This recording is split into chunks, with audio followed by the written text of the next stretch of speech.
Top Biden administration officials are urging the dock workers union and the shipping industry to return to the negotiating table ahead of a looming strike. If the union does walk out at midnight on Tuesday, the impact on the U.S. economy could be catastrophic. Here's ABC's Rena Roy. Tonight, 45,000 dock workers on the East and Gulf Coasts are preparing to walk off the job, and it could be devastating for the U.S. economy. 14 ports from New England to Texas could shut down Tuesday at midnight. Up to 36 could be affected. Those crucial hubs responsible for nearly 35% of all U.S. imports and exports.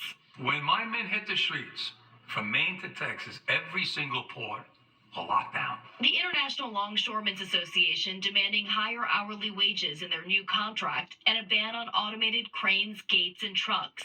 A prolonged strike could mean delayed shipping and higher prices for Americans on things like clothes, electronics, cars, and food like canned goods and fresh produce. The U.S. economy would take a direct hit. It's estimated that a strike would cost somewhere around $5 billion a day. The U.S. Maritime Alliance, representing the shippers and ports, says it's committed to negotiating, but claims the union is not bargaining in good faith. The Biden administration urging both sides to negotiate fairly and quickly. Both sides have got to settle the strike. Support the collective bargaining effort. I think they'll settle the strike. Now, according to a senior White House official, Transportation Secretary Pete Buttigieg and other top officials met with the alliance to deliver that message. Lindsay? Rena, thank you. There's still much more ahead on World News Tonight. Next tonight, a deadly crash near a historic airport. The National Park Service says 4 adults and 1 child were killed Saturday when a single-engine plane crashed and burned near the First Flight Airport in North Carolina. That airport celebrates the Wright brothers' first powered flight in 1903.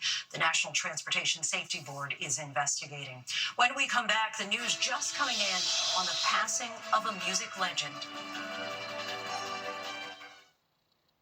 My moderate to severe. To the index now, the news just coming in. Singer, songwriter, and actor Chris Christopherson has died. His family says he died peacefully on Saturday. Christopherson wrote Me and Bobby McGee, which became a hit for Janis Joplin. He also starred with Barbra Streisand in the 1976 remake of A Star is Born. Chris Christopherson was 88 years old.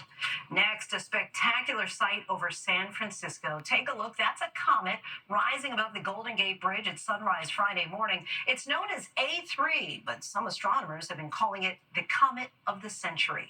When we come back,